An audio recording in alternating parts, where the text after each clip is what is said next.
நாம் தமிழர் கட்சி ஒருங்கிணைப்பாளர் சீமானை தவறவிடக்கூடாது என இயக்குநர் பாக்யராஜ் பேசியிருப்பது மிகப்பெரிய ஒன்றாகவே பார்க்கப்பட்டு வருகிறது.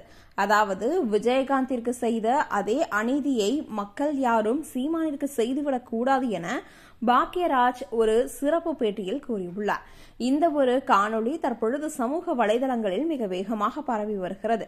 சில ஆண்டுகளுக்கு முன் விஜயகாந்த் மக்களுக்கு அவ்வளவு உதவிகள் செய்தார். கட்சி ஆரம்பித்த பிறகும் மக்களுக்காக இருக்க வேண்டும் என பல நல்ல விஷயங்களை செய்தார். ஆனால் அவருக்கு ஓட்டுக்கள் போடாமல் அவரை நாம் விட்டுவிட்டோம் என்றுதான் கூற வேண்டும். ஆனால் அதன் பிறகு திமுகவும் அதிமுகவும் மாறி மாறி அவருக்கு பல தொந்தரவுகளை கொடுத்தது.